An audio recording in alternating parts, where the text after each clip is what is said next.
안녕하십니까?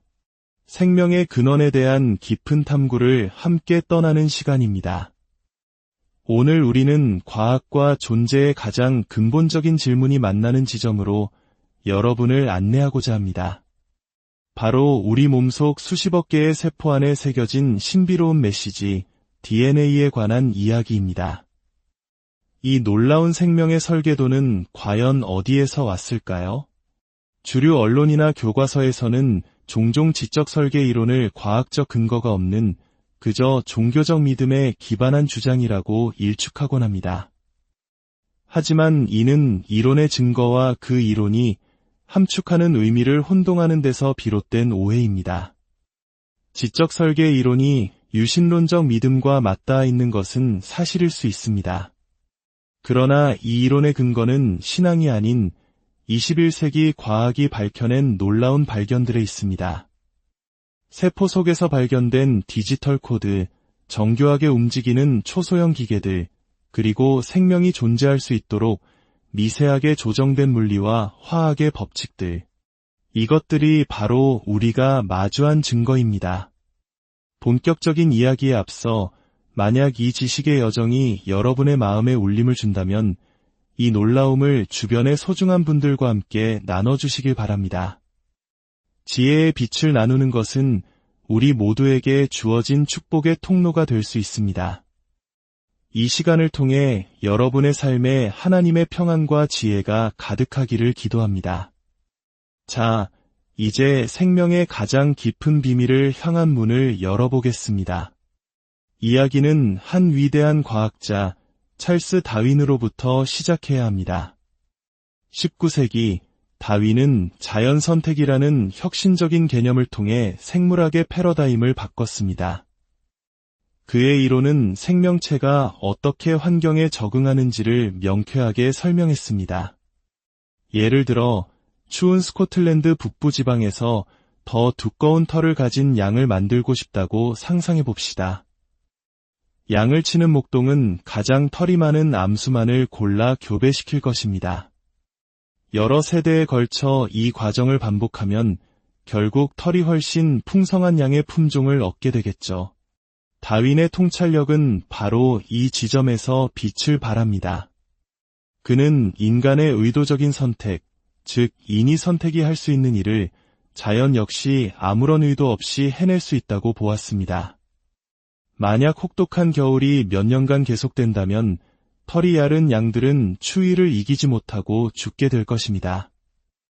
오직 털이 두꺼운 양들만이 살아남아 다음 세대에 자신의 유전자를 물려주겠죠.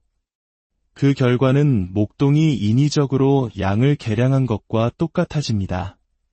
바로 이것이 자연 선택입니다.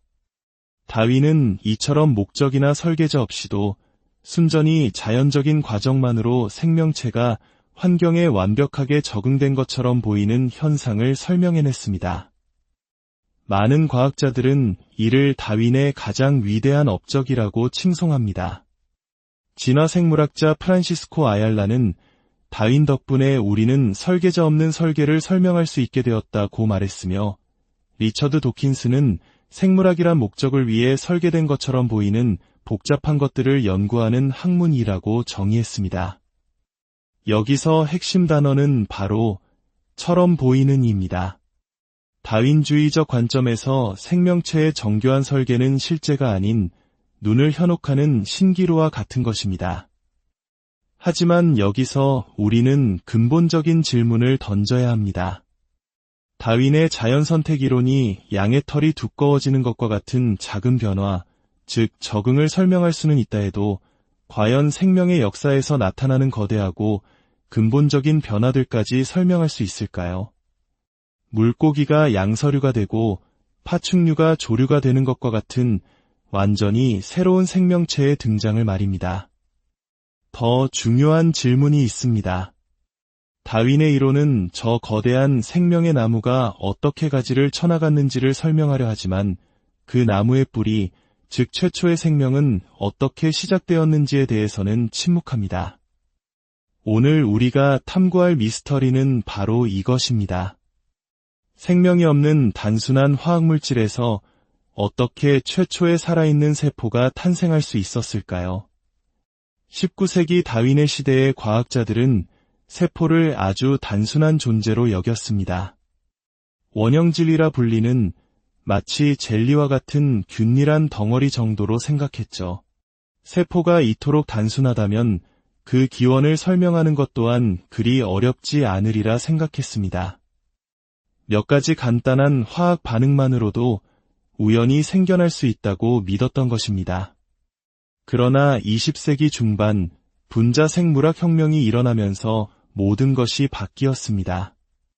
1953년 제임스 왓슨과 프랜시스 크릭은 DNA의 이중 나선 구조를 밝혀냈습니다. 이 발견은 시작에 불과했습니다.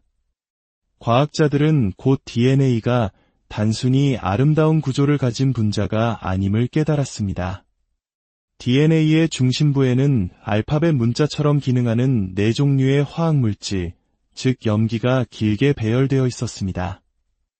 그리고 이 염기들의 배열 순서가 바로 생명의 모든 정보를 담고 있는 디지털 코드라는 사실이 밝혀졌습니다. 이것은 인류 역사상 가장 위대한 발견 중 하나였습니다. 우리 세포의 핵심에는 컴퓨터 소프트웨어와 같은 정교한 정보가 기록되어 있었던 것입니다. 이 정보는 무엇을 위한 것일까요? 바로 생명활동의 핵심적인 일꾼이자 기계인 단백질을 만드는 설계도입니다. 단백질은 아미노산이라는 작은 부품들이 길게 사슬처럼 연결되어 만들어집니다. 마치 레고 블록을 조립하는 것과 같죠. 하지만 아무렇게나 연결한다고 해서 기능하는 단백질이 만들어지는 것은 아닙니다. 수백, 수천 개의 아미노산이 정확하고 특정한 순서로 배열되어야만 비로소 단백질은 고유한 3차원 형태로 접히고 생명 활동에 필요한 특정 기능을 수행할 수 있습니다. 만약 이 순서가 단 하나라도 잘못되면 단백질은 제 기능을 잃고 쓸모없는 고철 덩어리가 되어버립니다. 이를 서열특이성이라고 부릅니다. 인간의 언어를 생각해 보십시오. 사과라는 단어는 시옷, 기억, 라는 자음과 모음이 특정 순서로 배열될 때 비로소 의미를 가집니다. 순서를 바꿔 과사라고 하면 전혀 다른 의미가 되거나 아무 의미도 없게 됩니다. 컴퓨터 코드도 마찬가지입니다. 0과 1의 배열이 조금만 틀어져도 프로그램은 작동하지 않습니다. 생명의 언어인 DNA와 단백질도 이와 똑같은 원리로 작동합니다. 우리가 본 애니메이션 영상처럼 세포 안에서는 이 놀라운 정보 처리 과정이 쉴 새 없이 일어납니다. DNA에 저장된 디지털 정보는 전령 RNA라는 분자에 복사되어 리보솜이라는 단백질 생산 공장으로 전달됩니다. 리보솜은 전령 RNA의 코드를 한 줄 한 줄 읽어들이며 그 지시에 따라 정확한 순서대로 아미노산을 조립하여 완벽한 기능의 단백질을 만들어냅니다. 이는 마치 컴퓨터의 CAD, CAM 시스템이 디지털 설계도를 바탕으로 정밀한 부품을 제작하는 과정과 놀랍도록 유사합니다. 이제 우리는 DNA의 수수께끼라 불리는 문제의 핵심에 도달했습니다. 이 수수께끼는 DNA의 구조나 기능에 관한 것이 아닙니다. 우리가 던져야 할 질문은 이것입니다. 최초의 생명에 필요한 이 방대하고 정교한 디지털 정보는 도대체 어디에서 왔는가? 생명의 기원을 연구하는 과학자들은 이 정보의 기원 문제가 곧 생명 기원의 문제와 같다고 말합니다. 새로운 기능을 가진 컴퓨터 프로그램을 만들려면 새로운 코드가 필요하듯 생명체를 만들기 위해서는 정보가 필수적이기 때문입니다. 그렇다면 이 정보는 어떻게 생겨날 수 있었을까요? 과학계에서는 크게 3가지 가능성을 탐구해 왔습니다. 바로 우연, 필연, 그리고 우연과 필연의 조합입니다. 첫 번째, 순전한 우연에 의해 정보가 만들어졌을 가능성입니다. 마치 원숭이가 타자기를 무작위로 두드리다 보면 언젠가 세익스피어의 희곡이 완성될 수 있다는 상상과 같습니다. 하지만 이는 현실적으로 불가능합니다. 그 이유를 조합의 폭발 문제로 설명할 수 있습니다. 4자리 숫자로 된 자전거 자물쇠를 생각해 보십시오. 가능한 조합의 수는 10,000가지입니다. 만약 자물쇠가 10자리라면 조합의 수는 무려 10조 개로 늘어납니다. 무작위로 돌려서 맞출 확률은 사실상 0에 가깝습니다. 그런데 생명에 필요한 단백질은 훨씬 더 복잡합니다. 길이가 150개인 아주 평범한 단백질 하나만 생각해봐도 그렇습니다. 각 자리에는 20종류의 아미노산 중 하나가 올 수 있습니다. 그렇다면 가능한 조합의 수는 20의 150제곱, 즉 10의 195제곱이라는 상상조차 불가능한 숫자가 됩니다. 이 우주에 존재하는 모든 원자의 수를 다 합쳐도 10의 80제곱에 불과합니다. 우주의 나이 전체에 걸쳐 매 순간 새로운 조합을 시도한다 해도 기능하는 단백질 하나를 우연히 찾아낼 확률은 없는 것과 마찬가지입니다. 따라서 과학자들은 1960년대에 이미 순수한 우연 가설을 폐기했습니다.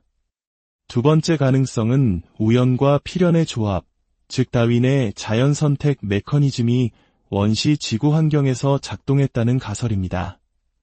어떤 분자가 우연히 스스로를 복제하는 능력을 갖게 되면 자연선택이 그 분자를 선호하여 점차 더 복잡하고 유용한 정보를 축적해 나갔을 것이라는 생각입니다.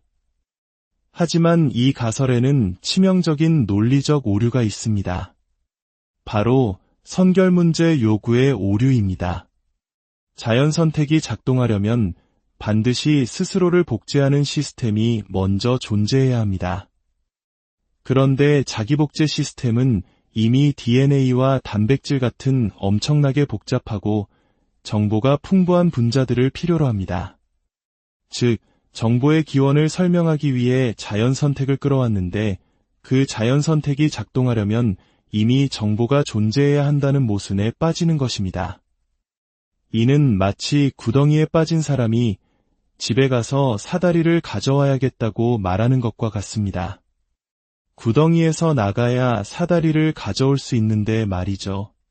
노벨상 수상자인 크리스티앙드 디브는 이러한 이론들이 설명해야 할 바로 그것을 전제하고 있다고 정확히 지적했습니다.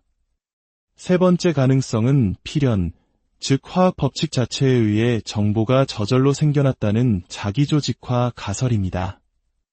소금 결정이 아름다운 격자 구조를 이루는 것처럼 아미노산이나 염기들 사이에 존재하는 화학적 인력이 특정 서열을 만들어냈다는 주장입니다. 그러나 이 가설 역시 DNA의 구조를 자세히 들여다보면 성립할 수 없음이 명백해집니다. 제 뒤에 있는 이 칠판을 보시죠. 이 자석 글자들은 자력이라는 필연적인 힘에 의해 칠판에 붙어 있습니다. 이는 DNA 염기들이 당인산 골격이라는 뼈대의 화학 결합으로 붙어 있는 것과 같습니다. 하지만 이 자력이 에이드락스라는 메시지의 순서를 결정했나요? 아닙니다. 저는 이 글자들을 떼어내 이즈식처럼 전혀 다른 메시지를 만들 수 있습니다. 자력은 글자들이 칠판에 붙어 있게 할 뿐 글자들의 배열, 즉 정보에는 관여하지 않습니다. DNA도 정확히 마찬가지입니다. DNA를 구성하는 화학 결합은 염기들을 DNA 가닥에 붙잡아두는 역할을 할 뿐 정보가 담긴 염기들의 서열을 결정하지는 않습니다. 즉, 화학 법칙은 정보의 운반 매체를 설명할 수는 있어도 그 안에 담긴 메시지 자체의 기원은 설명하지 못합니다. 위대한 화학자 마이클 폴라니는 이를 간파하고 DNA 정보의 기원은 물리와 화학을 초월하는 외적인 근원으로부터 온다고 말했습니다. 자, 우리는 이제 중요한 기로에 섰습니다. 우연도, 필연도, 그리고 그 둘의 조합도 생명의 핵심인 디지털 정보의 기원을 설명하지 못했습니다. 그렇다면 우리는 어떤 가능성을 더 탐구해야 할까요? 여기서 우리는 다시 한번 다윈의 과학적 추론 방식으로 돌아가야 합니다. 다윈은 과거에 일어난 사건을 설명할 때 현재 우리가 관찰하고 경험하는 원인들 중에서 가장 그럴듯한 설명을 찾아야 한다고 주장했습니다. 이를 최선의 설명으로의 추론이라고 합니다. 예를 들어 워싱턴 동부에서 화산재 지층을 발견했다고 합시다. 그 원인으로 홍수, 지진, 화산 폭발을 가설로 세울 수 있습니다. 이 중 최선의 설명은 무엇일까요? 당연히 화산 폭발입니다. 왜냐하면 우리의 반복된 경험 속에서 오직 화산만이 화산재를 만들어내는 것을 알고 있기 때문입니다. 이제 이 논리를 DNA 수수께끼에 적용해 봅시다. 우리가 설명해야 할 현상은 바로 기능적으로 특정화된 정보, 즉 디지털 코드입니다. 그렇다면 우리의 경험 세계에서 이러한 정보를 만들어내는 원인은 무엇입니까? 신문 기사, 책 속의 문장, 컴퓨터 프로그램, 상형 문자. 정보가 있는 곳에는 예외 없이 그 배후의 지적인 존재, 즉 마음이 있었습니다. 마이크로소프트의 창립자 빌 게이츠는 DNA는 컴퓨터 프로그램과 같지만 우리가 만든 어떤 프로그램보다도 훨씬 더 정교하다고 말했습니다. 우리의 경험에 따르면 프로그램은 프로그래머로부터 나옵니다. 정보는 지성으로부터 나옵니다. 이것이 우리가 알고 있는 유일한 원인입니다. 따라서 세포 속에서 정교한 정보를 발견했을 때 그 기원 역시 지적인 존재라고 추론하는 것은 가장 합리적이고 과학적인 결론입니다. 이는 무지에 근거한 논증이 아닙니다. 과학이 설명하지 못하니 신이 했다고 말하는 것이 아닙니다. 오히려 이는 우리가 알고 있는 것에 근거한 지식에 기반한 논증입니다. 우리는 정보의 원인과 결과에 대해 명확히 알고 있습니다. 정보는 지성의 활동이 남긴 흔적, 즉 서명과 같습니다. 한 소프트웨어 엔지니어가 세포 내 정보 처리 시스템을 시뮬레이션하는 프로젝트에 참여한 적이 있습니다. 그는 어느 날 소프트웨어 공학의 교과서인 디자인 패턴이라는 책을 들고 와서는 이렇게 말했습니다. 기분이 섬뜩할 정도예요. 누군가 우리보다 먼저 이 모든 것을 다 해결해 놓은 것 같습니다. 그는 현대 하이테크 컴퓨터에서 사용하는 계층적 파일 시스템, 오류 수정 메커니즘과 같은 고도의 정보 처리 설계 방식이 세포 안에서 이미 완벽하게 구현되고 있음을 발견하고 충격에 빠졌던 것입니다. 우리가 생명의 가장 깊은 곳을 들여다볼수록 그것은 무작위적인 우연의 산물이라기보다는 한편의 위대한 예술 작품이자 경이로운 공학기술의 결정체처럼 보입니다. 세포 안에 담긴 서명은 우리에게 생명의 기원에 대한 새로운 관점을 제시하고 있습니다. 이것은 과학의 종말이 아니라 어쩌면 우리가 자연과 우리 자신을 이해하는 새로운 방식의 시작일지도 모릅니다. 생명의 심장부로 떠난 이 여정이 여러분에게 깊은 경이로움과 믿음의 확신을 더해 주었기를 바랍니다. 우리가 얼마나 존귀하고 신묘막측하게 지어졌는지를 깨닫는 지혜 속에서 평안을 찾으시길 기원합니다.